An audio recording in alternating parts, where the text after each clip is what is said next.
My name is Alia. I am 34 years old, a Saudi princess born into unimaginable wealth and power. On January 13th, 2018, I made a decision that would have led to the execution of three innocent women, but that same night, Jesus Christ appeared to me and changed everything forever. I was born into a world where my every whim was someone else's command. As the daughter of a prominent Saudi prince, I lived in a palace that sprawled across acres of marble floors and golden fixtures. From the moment I could walk, servants bowed when I entered a room. My childhood was filled with private tutors, designer clothes flown in from Paris, and the constant reminder that I was royalty chosen by Allah to rule over others. My father made sure I understood our family's position in the kingdom. We were guardians of the faith, protectors of Islamic tradition, and examples of how true believers should live. Every morning, I watched as dozens of servants performed their duties throughout our palace. They cooked our meals, cleaned our rooms, tended our gardens, and never dared to look me directly in the eyes unless I commanded them to speak. Among these servants were three women who worked in my personal quarters. There was the head maid, a Filipino woman in her 40s who had worked for our family for over 15 years. She managed my wardrobe, organized my schedule, and ensured my private rooms were maintained to perfection. Then there was the cleaning maid, an Ethiopian woman in her 30s who polished every surface until it gleamed and arranged fresh flowers throughout my suite daily. Finally, there was the personal attendant, another Filipino woman who helped me dress, prepared my meals, and accompanied me during my daily activities within the palace. From the very beginning, these three women were different from our other servants. While the Muslim staff members joined us for the 5 daily prayers, these women would quietly excuse themselves and retreat to a small storage room near the kitchens. I noticed they carried small books with them during their breaks, and sometimes I would catch them whispering together in what I assumed was prayer in their own languages. What struck me most was their demeanor. While other servants often gossiped about palace politics or complained about difficult tasks when they thought no one was listening, these three women never spoke ill of anyone. They worked with a gentleness that seemed almost supernatural. When other staff members made mistakes or broke valuable items, these women would quietly help clean up without reporting the incidents to the head of household staff. Their kindness extended even to me, though I barely acknowledged it at the time. The personal attendant would remember small details about my preferences without being asked. If I mentioned feeling tired, she would prepare my favorite tea without any command. The head maid would notice if I seemed troubled and would arrange my schedule to allow for extra rest. The cleaning maid would leave small touches in my room, arranging books I had been reading in perfect order or ensuring fresh jasmine was placed near my bed because she somehow knew it helped me sleep better.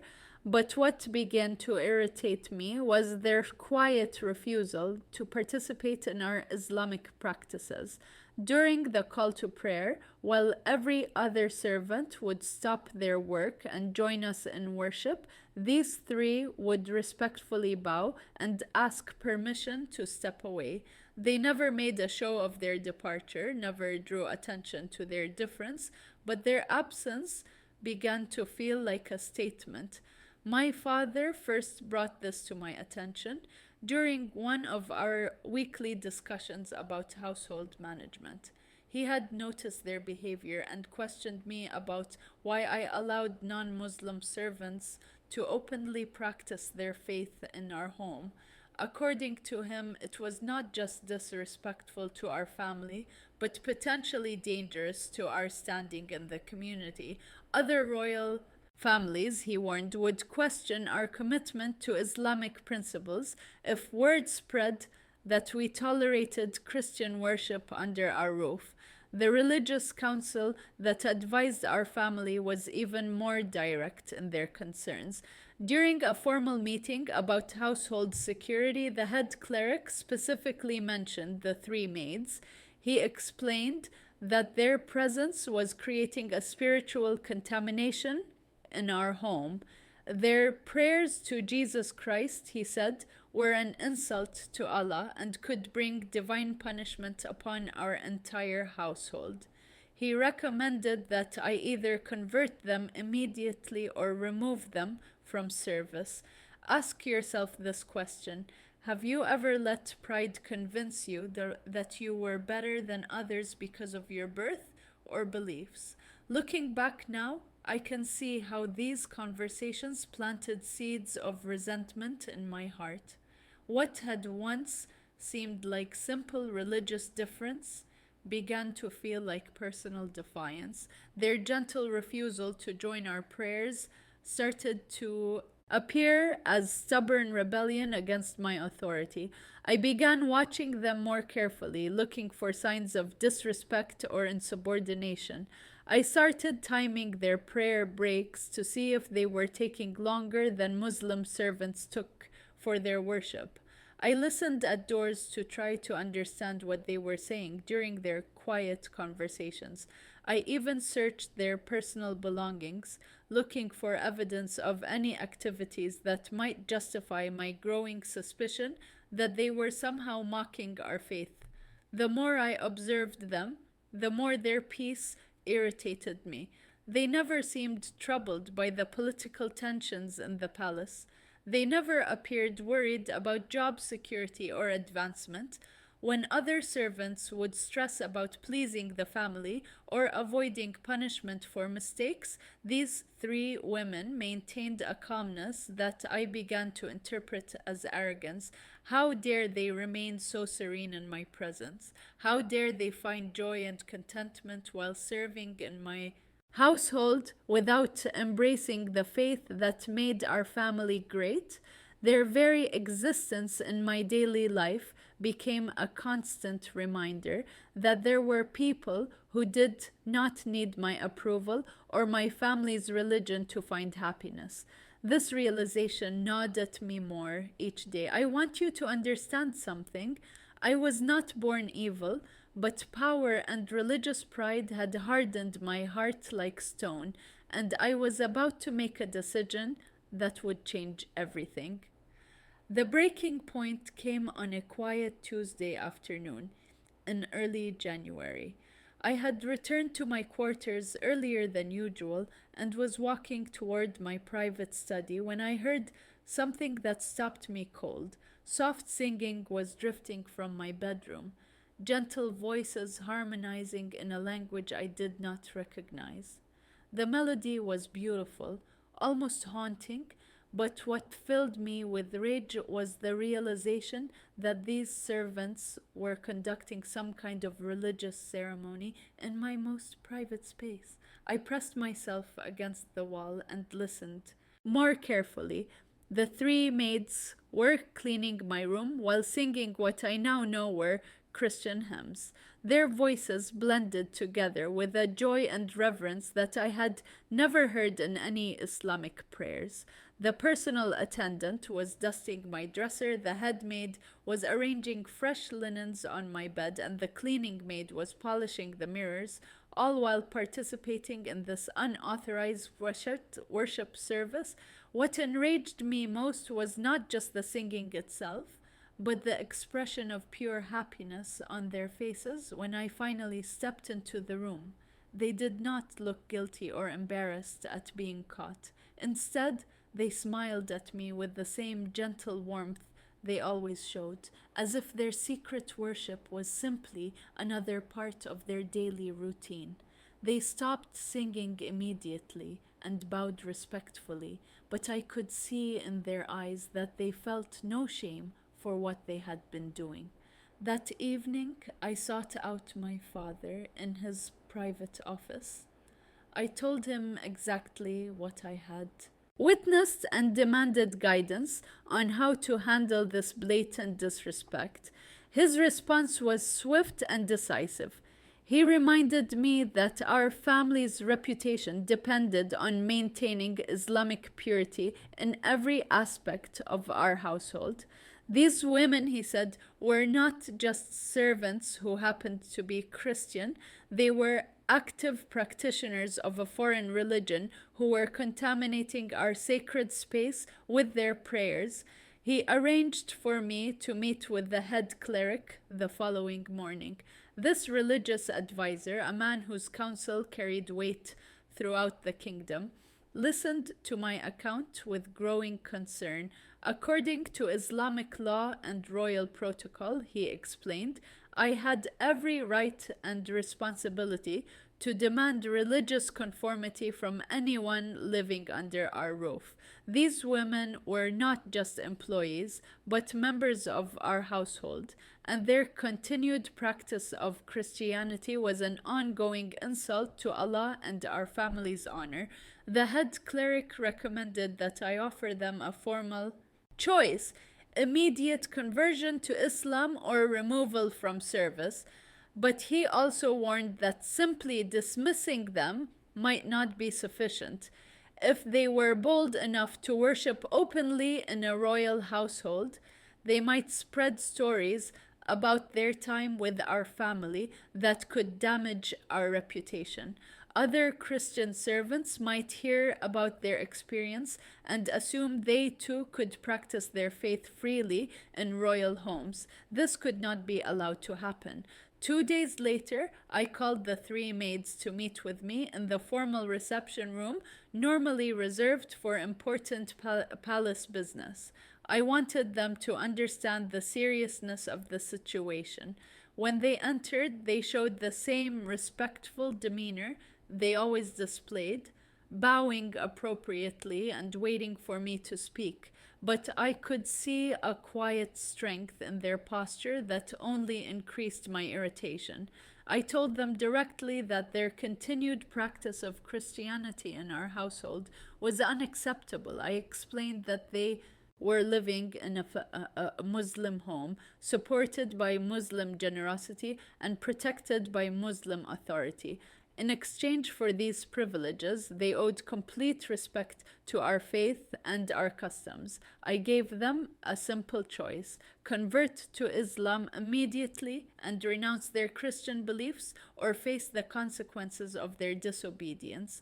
The head maid, who had served our family longest, spoke for all three. She thanked me for the opportunity to serve our household and expressed genuine gratitude for the kindness our family had shown them over the years. She acknowledged that they were guests in our home and had no desire to show disrespect to our traditions. However, she explained, their love for Jesus Christ was not something they could abandon, no matter what consequences they might face. She offered what she clearly thought was a reasonable compromise. If their faith was causing problems for our family, they would gladly leave our service immediately. They would seek employment elsewhere, ask for no references or compensation beyond what they had already earned, and never speak about their time in our household. They simply could not and would not deny their belief in Jesus Christ as their savior.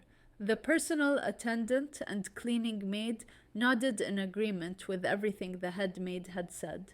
They looked at me with expressions that somehow combined respect for my authority with absolute determination to maintain their faith. There was no anger, no defiance, no attempt to argue or negotiate. They had made their position clear and were prepared to accept whatever decision I made. Their calm refusal felt like a slap across my face. How dare they stand in my reception room and tell me that their foreign god was more important to them than my royal authority? How dare they offer to leave as if working for our family was just another job they could abandon whenever it became inconvenient? Did they not understand that I had the power to make their lives very difficult if they continued to defy me? I told them they could not simply walk away from this situation. By practicing Christianity openly in our household, they had created a problem that extended far beyond their personal employment. Other servants, other royal families, and religious authorities throughout the kingdom would hear about their behavior if they were simply dismissed without consequences. This would reflect poorly on my ability to maintain proper Islamic standards in my own home. I informed them that they would be confined to the palace until they came to their senses and agreed to convert. They would be moved to holding quarters in the lower level of the palace, where they could reflect on their decision without the distractions of daily work. They would be provided with food and water, but they would not be released until they demonstrated proper respect for Islamic faith by converting, or until other arrangements could be made for their situation. The three women listened to this announcement without protest. The head maid simply asked if they would be permitted to keep their Bibles and pray together during their confinement. Her question made my blood boil. Even facing imprisonment, she was still thinking about maintaining her Christian practices. I told her they would have time to think about more important things than their books. Palace guards escorted them immediately to the underground holding areas that were typically used for storing supplies or confining servants who had committed serious infractions. As they were led away, I heard the personal attendant quietly say to her companions, "We must pray for the princess. God will show her his love." I want you to understand something. I felt completely justified in everything I had done. In my mind, I was not imprisoning innocent women. I was defending the honor of Islam and my family against ungrateful servants who had repaid our kindness with stubborn disrespect.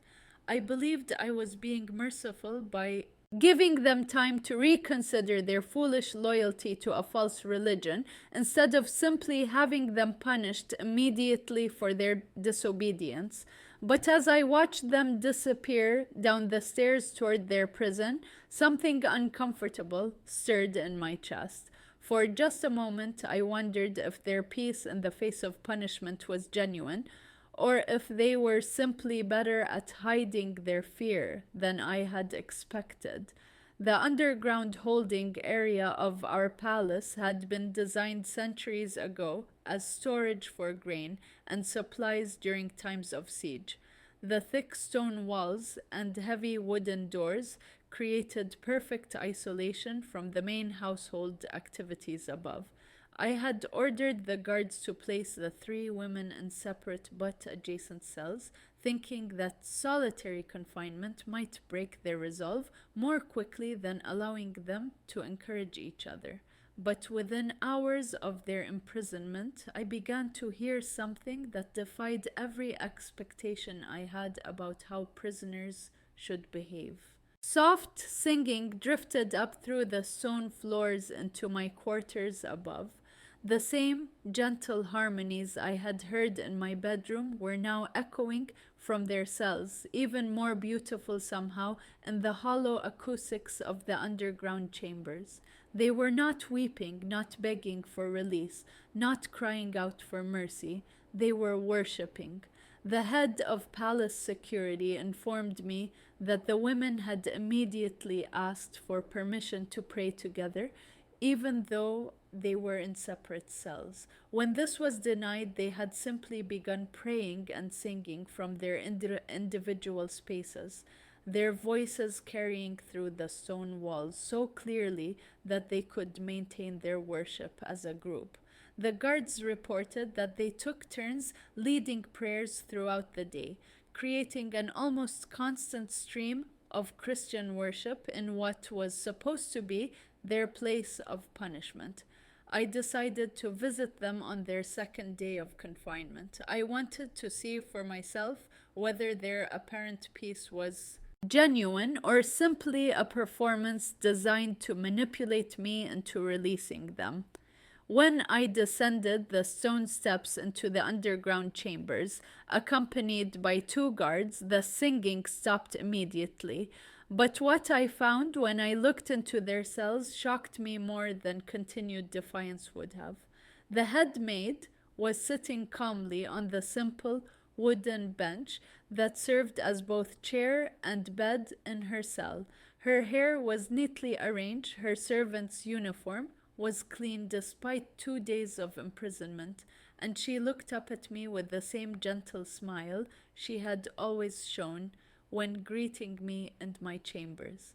She stood and bowed respectfully, as if I had come to visit her in her regular quarters rather than in a prison cell. The personal attendant was kneeling on the stone floor of her cell, but not in a position of despair or defeat.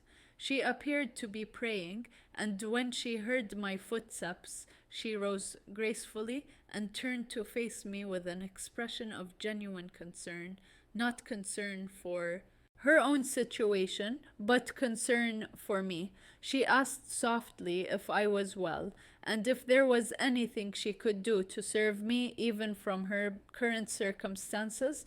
The cleaning maid was holding her a small Bible, which she had apparently been permitted to keep. She was reading quietly, and when she saw me, she carefully marked her place and set the book aside. She looked at me with eyes that held no resentment, no anger, no fear. Instead, there was something that I could only describe as compassion, as if she understood that I was suffering more than they were.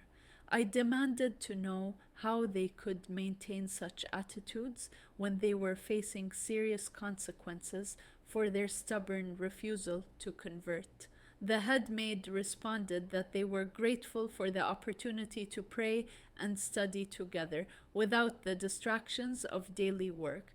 She explained that they had been asking God to help them serve our family better and to show them how to demonstrate His love more clearly in their daily lives. Their response infuriated me. I told them that their God had clearly abandoned them, leaving them imprisoned while Allah blessed me with continued authority and power. If their Jesus was real, I challenged, why had He not rescued them from their situation? Why was He allowing them to suffer for their loyalty to Him? The personal attendant answered this question with words that haunted me for days afterward. She said that Jesus had not abandoned them, but was actually present with them in their cells. She explained that their current suffering was helping them understand how much Jesus had suffered for them, and that they felt closer to Him now than they ever had while living in comfort. She thanked me for giving them this opportunity to experience His presence in a deeper way. I visited them again the following day, hoping to find that reality had finally broken through their religious delusions. Instead, I discovered that they had somehow managed to encourage other palace servants who brought them food and water. The Muslim staff members who were assigned to care for the prisoners reported that the women blessed them every time they appeared, prayed for their families by name, and asked about their personal concerns and challenges. The head cook, a devout Muslim woman who had worked for our family for over 20 years, came to me with a troubling report. She said that the imprisoned women had somehow learned that her young son was ill, and they had spent time praying specifically for his recovery.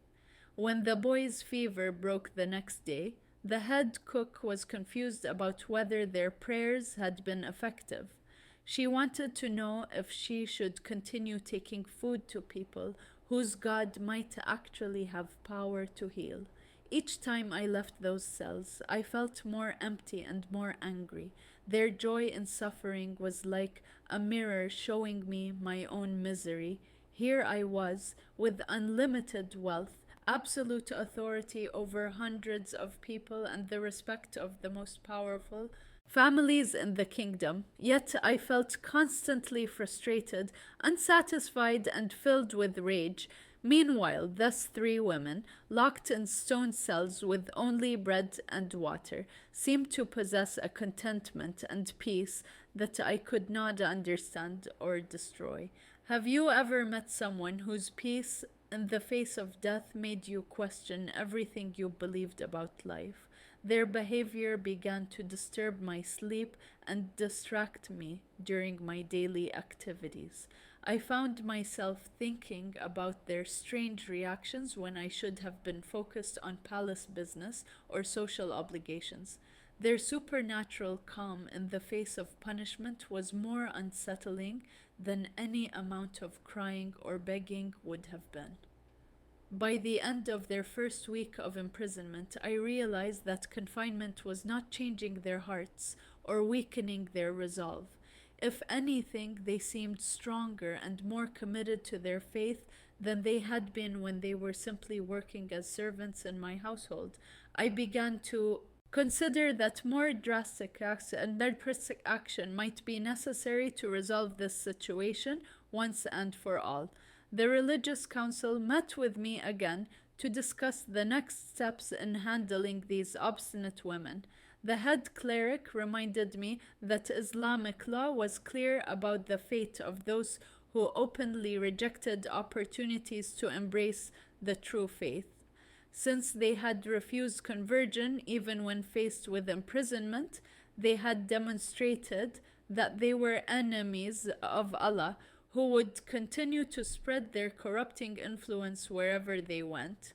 He recommended that I set a date for their execution by stoning, both as a just punishment for their rebellion against Islamic authority and as a clear message to any other Christians who might be working in royal households throughout the kingdom.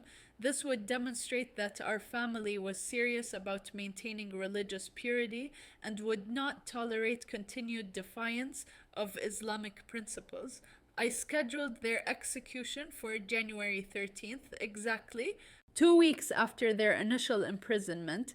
This would give them sufficient time to reconsider their position, while ensuring that the delay was not so long that other royal families might question my resolve. I visited them one final time to offer them a last chance to save their lives by converting to Islam. When I announced the date of their execution, the three women looked at each other with expressions that I can only describe as peaceful resolution. The head maid spoke for all of them, saying that they were grateful for the additional time to prepare their hearts and that they forgave me for the decision I felt compelled to make. Then the personal attendant said something that would echo in my mind for hours afterward. Princess, we forgive you and pray that Jesus will reveal himself to you. As I climbed the stone steps back to my quarters that night, I felt satisfied that I had handled this difficult situation with appropriate firmness and justice. These women had made their choice, and I had made mine. Tomorrow, the matter would be resolved permanently, and I could return to my normal life without the constant irritation of their stubborn faith challenging my authority. But deep inside, in a place I was not ready to acknowledge, their final words troubled me more than I wanted to admit. Something about the way they had said Jesus' name with such confidence and love made me wonder what they knew that I did not. That night, I went to bed with a sense of satisfaction that the long ordeal would finally be over. The execution was scheduled for dawn, and by tomorrow evening I would no longer have to deal with the constant reminder of those three women and their stubborn refusal to accept the superiority of Islam. I had fulfilled my duty as a princess and as a guardian of our faith. My father would be proud, the religious council would be satisfied, and other servants would understand the consequences of defying our family's authority. I fell asleep easily, exhausted from the emotional strain of the past 2 weeks, but sometime around midnight I was awakened by a light so brilliant that it seemed to pierce through my closed eyelids. At first I thought perhaps there was a fire somewhere in the palace, but when I opened my eyes, I realized that the light was coming from within my own bedroom. It was not the orange glow of flames or the yellow brightness of electric lights, but a pure white radiance that seemed to emanate from everywhere and nowhere at once. My immediate assumption was that someone had broken into my private quarters, perhaps to rob or harm me. I reached for the alarm button that would summon palace guards, but my hand froze in midair when I saw the source of the light. A figure was standing at the foot of my bed, but this was no intruder or assassin. The man before me was tall and wore simple white robes that seemed to glow with their own inner light. His hair was dark and fell to his shoulders, and his eyes held a depth of compassion and authority that I had never seen in any human being. What stopped my breath completely was when I looked at his hands. They bore unmistakable scars, as if they had been pierced through with large nails. Similar scars marked his feet, and I could see what appeared to be an old wound in his side. Despite my Islamic upbringing, despite never having read a Christian Bible or attended a Christian service, I knew immediately who was standing before me. This was Jesus Christ, the man Christians claimed was the Son of God, the one my three servants had refused to deny even when facing death. Terror and awe crashed over me in waves. Every instinct told me to fall to the floor, but I found myself unable to move, pinned to my bed by the intensity of his presence. His eyes met mine, and in that moment I felt as if he could see directly into my soul, seeing every thought, every motive, every secret sin I had ever committed.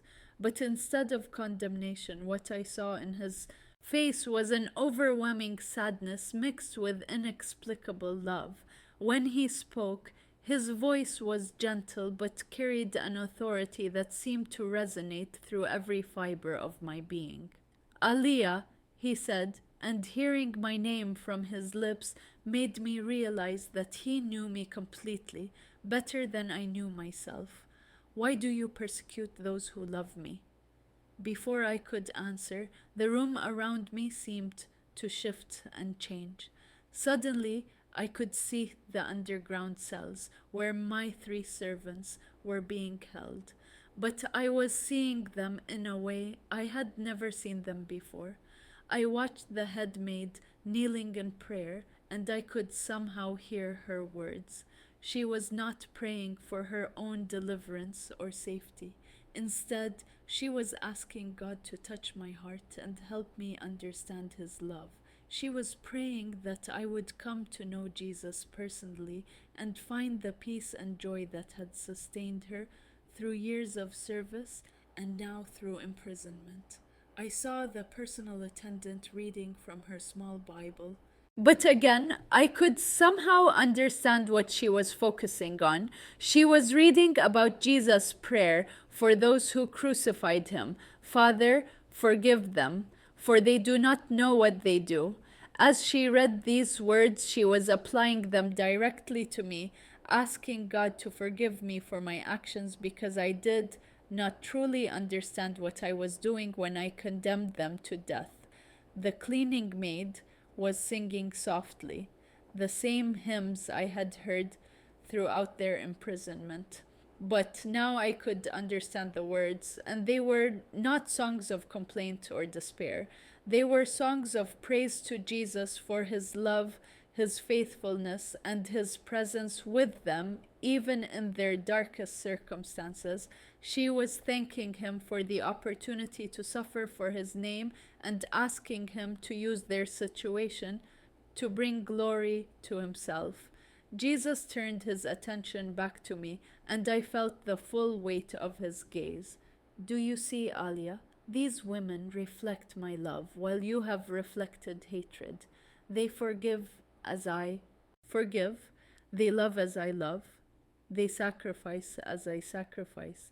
Yet you call them your enemies and me a false god.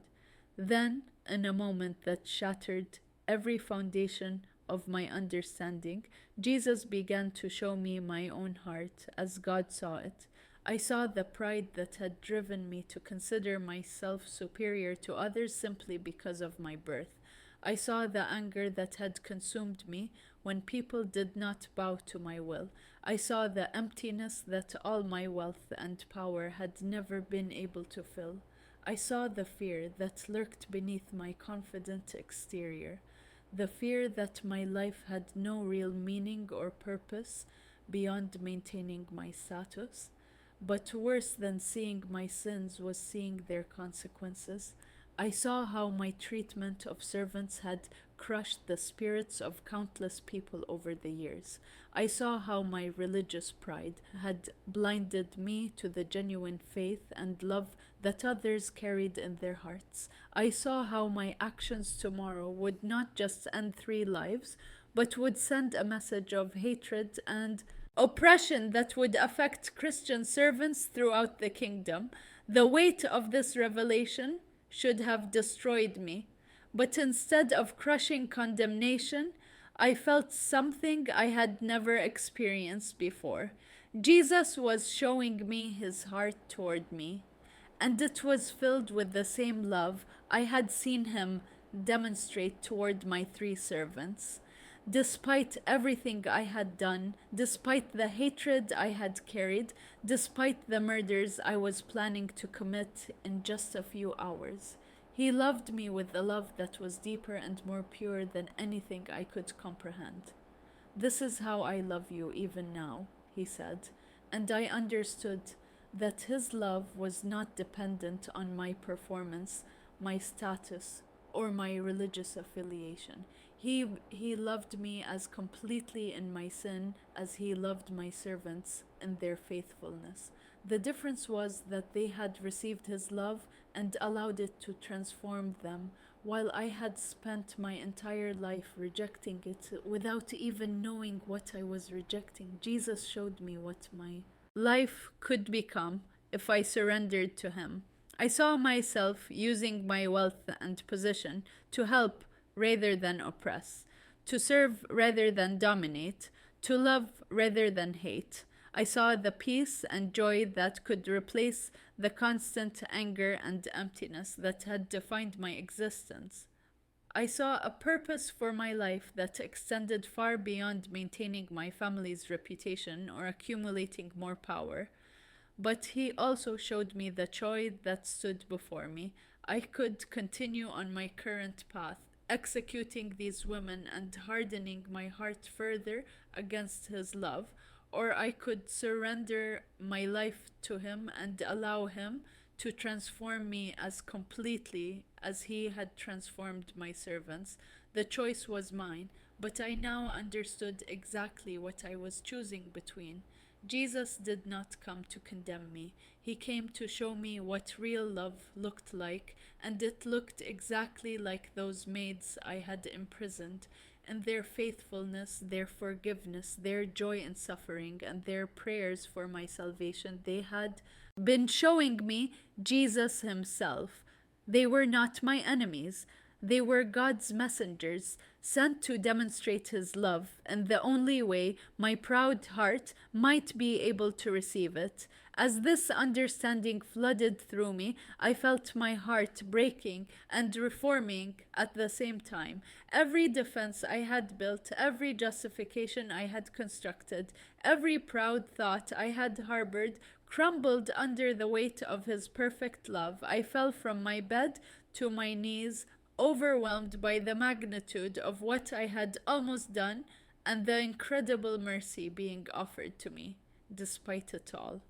I woke the next morning as a completely different person than I had been when I fell asleep. The vision of Jesus had ended sometime before dawn, but the transformation he had worked in my heart was absolutely real and permanent. Where there had been pride, I now felt humility. Where there had been anger, I now felt love.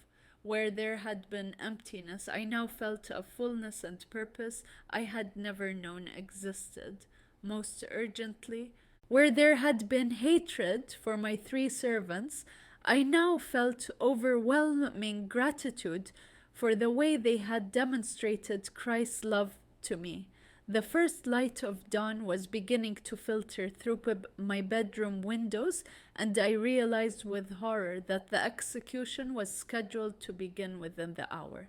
Palace guards would already be preparing the courtyard, gathering stones and making final arrangements for what I now understood would be the murder of three innocent women whose only crime had been loving Jesus Christ with the same devotion I now felt burning in my own heart.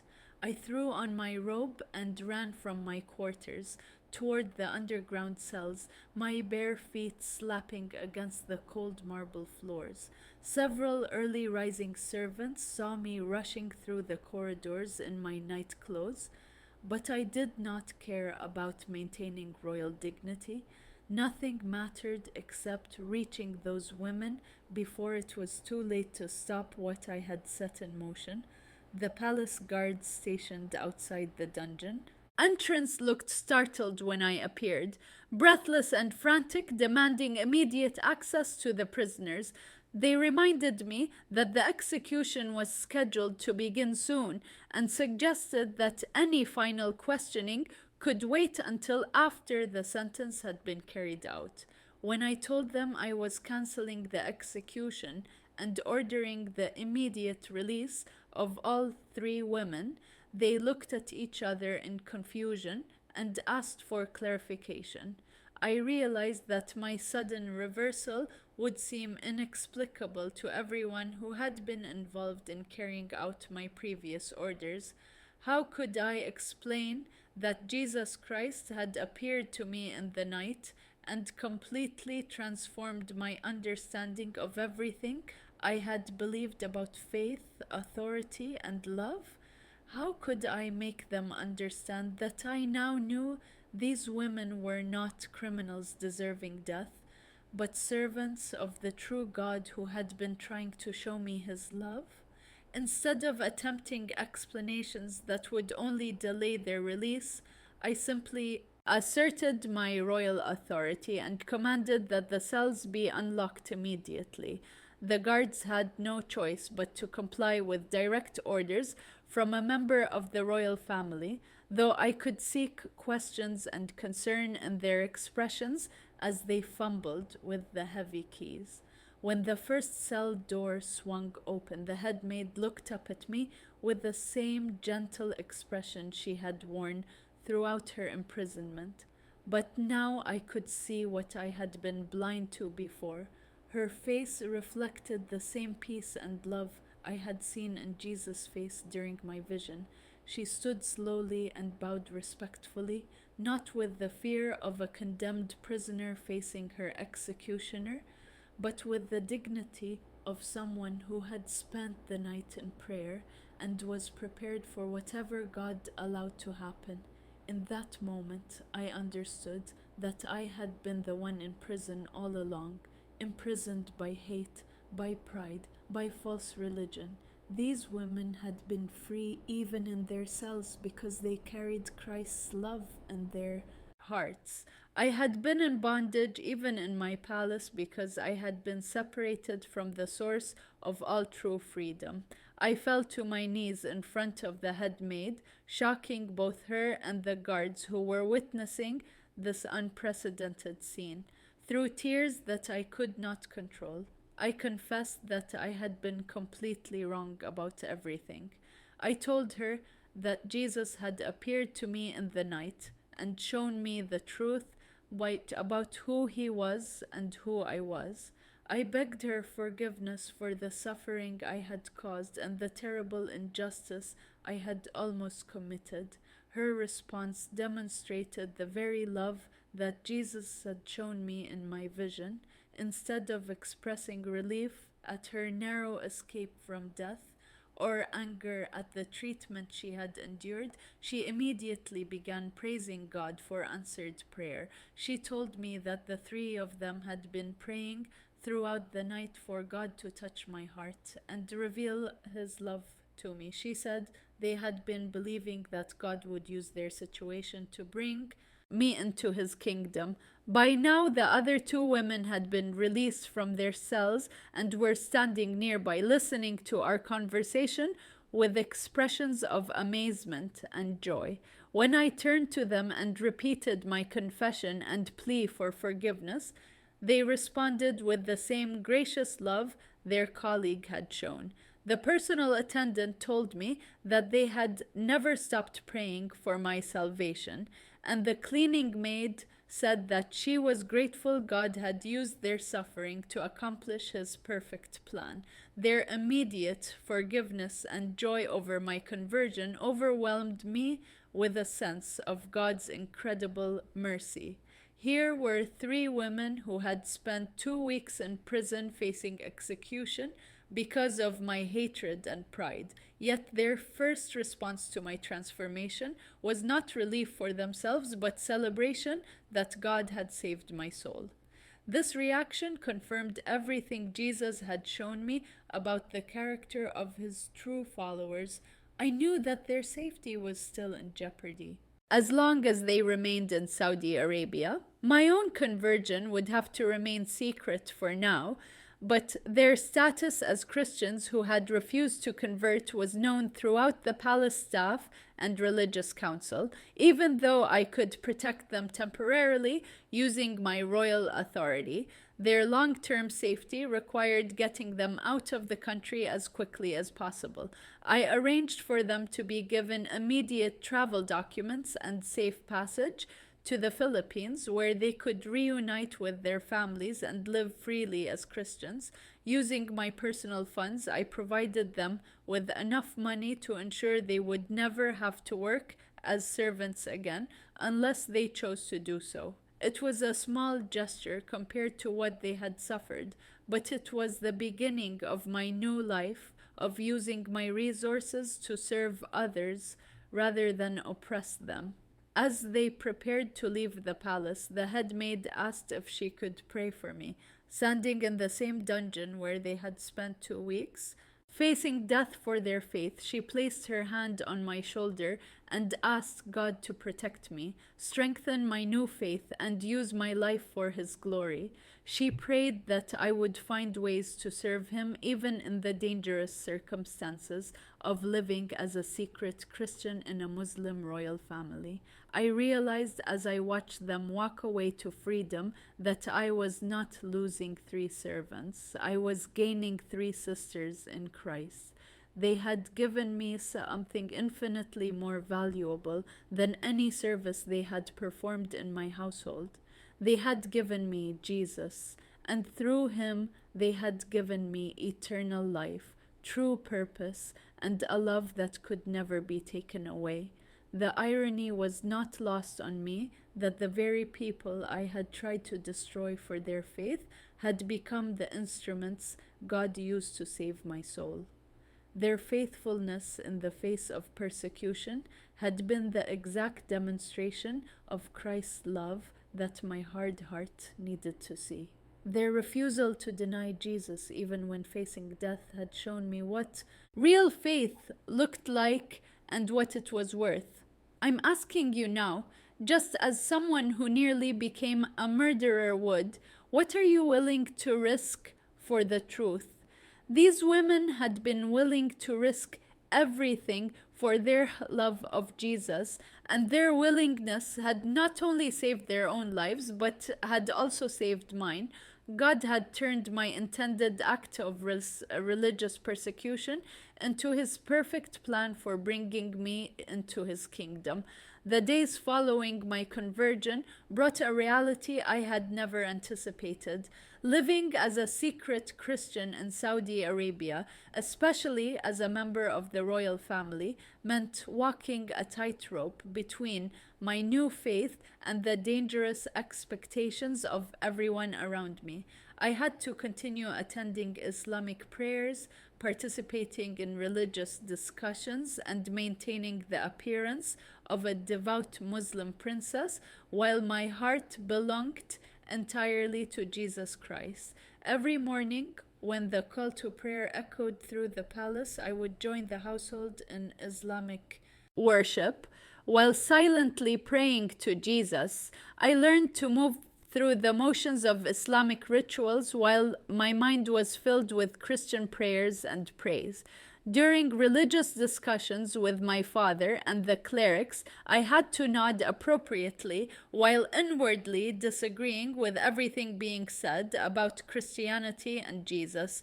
The most challenging moments came when Islamic teachers would speak against Christianity in my presence, calling Jesus a mere prophet and denouncing Christian beliefs as corrupted lies. I had to remain silent when every fiber of my being wanted to defend my Savior and share the truth about his love and divinity. There were nights when I would lie in my bed weeping, not from sadness, but from the overwhelming frustration of having to hide the most important thing that had ever happened to me. But God provided ways for me to grow in my new faith, even within these limitations. I discovered an underground network of secret Christians throughout Saudi Arabia, including other members of wealthy families, business leaders, and even some government officials who had come to faith in Christ but could not openly confess their beliefs without facing imprisonment or death. Through careful and discreet connections, I was able to obtain a Bible and begin learning about my new faith. Reading God's Word for the first time was like discovering a treasure that had been hidden from me my entire life. Every page revealed more about the Jesus who had appeared to me that night, and every chapter helped me understand the incredible love that had transformed my heart. I would read during the early morning hours before anyone else in the palace was awake, hiding my Bible in places where the household staff would never think to look.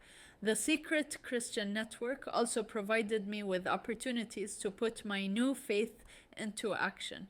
Using my royal status and financial resources, I began quietly helping other Christians who were facing persecution or hardship. When I learned of Christian servants in other royal households who were being mistreated, I would use my influence to have them transferred to more tolerant families or help them find safe passage out of the country. I started a private fund disguised as charity for general humanitarian purposes that secretly provided assistance to Christian families whose breadwinners had been imprisoned for their faith. These families often faced not only the loss of income, but also social ostracism that made it impossible for them to find employment elsewhere. Through carefully managed intermediaries, I was able to ensure that their basic needs were met without revealing my involvement or putting them at additional risk. The transformation in my heart also changed how I treated every person who worked in our palace. Where I had once seen servants as existing solely for my convenience, I now saw each person as someone loved by God and worthy of respect and kindness. I began learning their names, asking about their families, and looking for ways to improve their working conditions and compensation. Other family members noticed these changes in my behavior, though they interpreted them differently than the reality. My father commented approvingly that I seemed to be developing greater maturity and wisdom in managing household affairs. The religious council praised what they saw as my growing commitment to Islamic principles of charity and justice. None of them suspected that my increased compassion was flowing from my relationship with Jesus Christ, but living this double life exacted a tremendous emotional toll. The constant need to hide my true beliefs, to pretend agreement with ideas I now knew were false, and to suppress my desire to share the gospel with others created an ongoing strain that sometimes felt unbearable. There were moments when I wondered if I should simply flee the country and live openly as a Christian elsewhere, even if it meant giving up my family, my inheritance, and my ability to help other persecuted believers in Saudi Arabia. During these times of doubt and frustration, I would remember the three maids who had suffered imprisonment and near death rather than deny their faith. Their example of faithfulness in difficult circumstances gave me strength to continue my own challenging journey. I realized that God had left me in this position not as a punishment, but as an opportunity to be His light in one of the darkest places for Christians in the world. Those three maids probably never knew that their faithfulness unto death was exactly what God used to save my soul.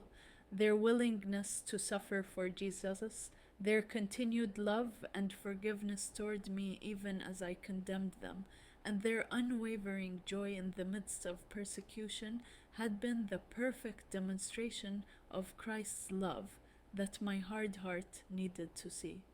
They had lived out the gospel in a way that no preaching could have accomplished. As months passed, I began to see how God was using my unique position to accomplish things that other Christians in Saudi Arabia could never do. My royal status gave me access to information about planned persecutions, allowing me to warn believers in advance.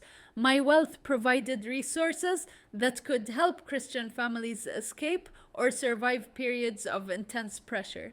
My connections throughout the kingdom created opportunities to protect believers who might otherwise have no defense against false accusations or religious harassment. I also discovered that my conversion was having an impact on other members of the royal family and the household staff, though they did not realize it. My changed behavior, increased kindness, and genuine concern for others was creating curiosity about what had caused such a transformation. Several people commented that I seemed to have found a peace and purpose that they envied, opening doors for conversations about the source of true contentment and meaning in life. The irony of my situation was not lost on me. I had tried to force three Christian women to convert to Islam through imprisonment and threats of death. But God had turned my persecution into the very means of my own conversion to Christianity. He had used my hatred to demonstrate His love, my pride to reveal His humility, and my attempt to destroy faith to create faith in my own heart. Looking back now, I understand that every moment of those 2 weeks, from my initial anger at hearing them sing to my final visit before their scheduled execution, had been part of God's perfect plan to reach my heart. He had known exactly what it would take to break through my religious pride and cultural conditioning to show me His truth. And He had used the very people I was persecuting to be His instruments of grace in my life. Look inside your own heart right now. Jesus is calling you just like He called me in that prison cell of hatred I had built around myself. Don't wait until you've hurt others like I did. Don't wait until you're facing the consequences of your own pride and hardness of heart. Come to Him today and let Him transform your life like He transformed mine. Jesus is real, His love is real, and He's reaching out to you right now, just as He reached out to a Saudi princess who thought she was defending God while actually fighting against Him. The three women I had imprisoned are now free, living peaceful lives with their families, probably never knowing the incredible impact their faithfulness had on my eternal destiny. But I know, and I will spend the rest of my life, whether in secret or someday in the open, serving the Jesus they were willing to die for. Their witness changed everything, and if you let Him, Jesus will change everything for you too.